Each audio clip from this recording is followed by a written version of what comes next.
Welcome to the deep dive.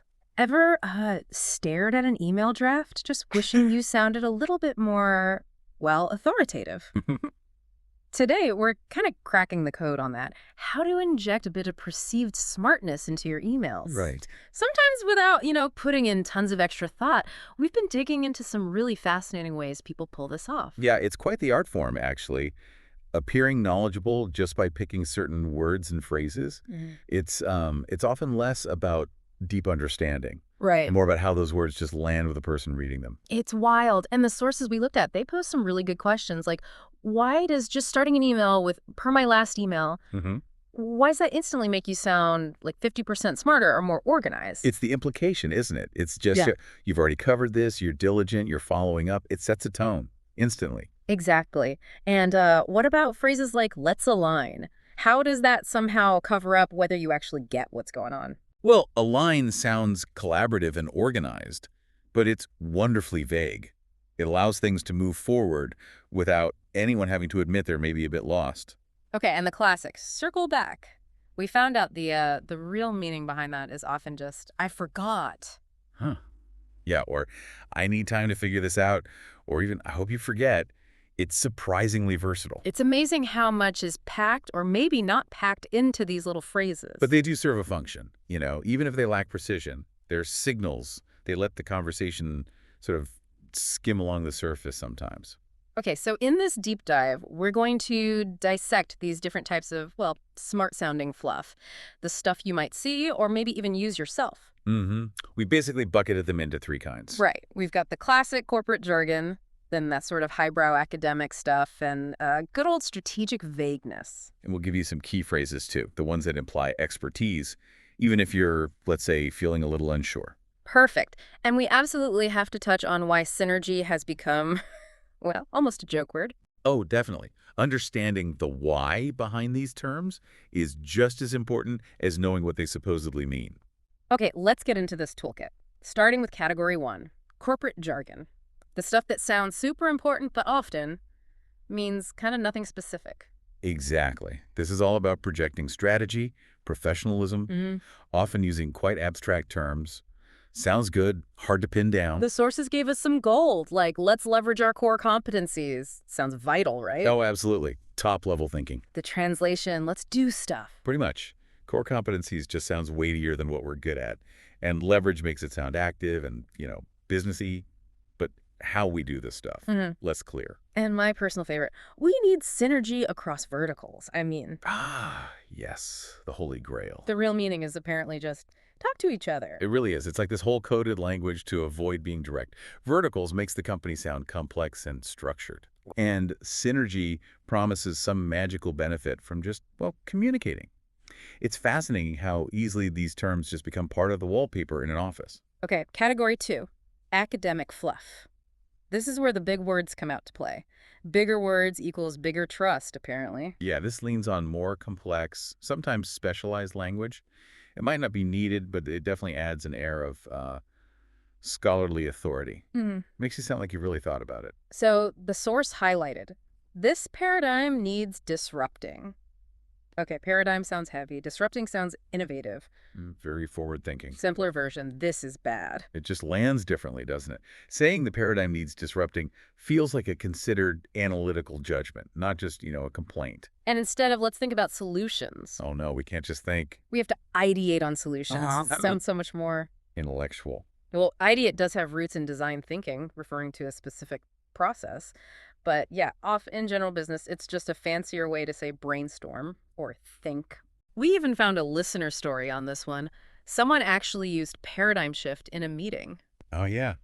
How'd it go? Apparently, the boss just nodded very seriously, even though the person admitted later probably no one, including the boss, really knew what it meant in that context. That is perfect. It shows how the appearance of understanding can be more powerful than actual understanding sometimes. People don't want to ask and look like they're the only one not getting it. Exactly. Okay, third category, strategic vagueness, the art of being fuzzy on purpose. Ah, yes. This could be really useful for tricky situations. hmm Or just for, getting people to agree because nobody's quite sure what they're agreeing to. So example, the optics aren't optimal. Instead of just saying, this looks stupid. Right. Optics sounds more objective, more strategic. It focuses on perception, which feels less like a direct attack on the thing itself. It's softer. And the classic escape hatch. We should table this. Translation. Let's never speak of this again, or at least I don't want to deal with this now. It sounds so reasonable, though. Like, we'll Look come at back there. to it. Exactly. It offers that illusion of postponement. But often, tabled items just drift away. It defers the discussion without any real plan to pick it back up. All right, so we've seen the disguises. Now, how can we, maybe use this stuff? The sources had some clever tricks for sounding in the know, even when you're not. These are often about shifting focus, using ambiguity, or just playing on common professional expectations. Okay, first up, the baffle them with BS move, the key phrase, per the aforementioned deliverables. Ah, yes. Sounds very official. Apparently, just dropping aforementioned deliverables makes eyes glaze over. It stops questions before they start. It implies there's some prior document, some agreed-upon list. Yeah. It creates a sense that you know the specifics, even if you don't actually state them. Very effective. Then there's the ask their opinion trick. Seems innocent, right? What's your take on next steps? Translation, you figure it out. Exactly. You pass the buck, but you sound collaborative while doing it. It's smart. You get someone else thinking, and you look like you value their input. Win-win, sort of. We also have the blame process escape. Need to sidestep something politely. We're optimizing our workflow. Ah, the workflow always being optimized. Meaning, I am ignoring you right now. It sounds like you're busy with important internal stuff. Too busy for their little request. It uses that language of efficiency to deflect. Suggests your priorities are tied up in this vague but important-sounding optimization. And a pro tip I loved. Always use, let's socialize this. What's the hidden meaning there? You tell people for me. The ultimate delegation hack. It sounds so collaborative, like you want everyone involved. Right. Socializing suggests sharing, discussing. You imply others should take on the job of spreading the word. Saves you the effort. It's also really interesting how this stuff changes depending on where you are, the cultural differences. Oh, absolutely. Context is everything. What's normal jargon in one place might sound odd or mean something slightly different elsewhere. So in the US, apparently bandwidth is the universal code for I'm busy. Yeah, that tech metaphor for personal capacity is huge. I don't have the bandwidth. Everyone gets it. Polite way to say no. Then, over in Britain, let's take this offline. What's that really mean? It means please stop talking about this right now, especially in front of everyone. More indirect. Very much so.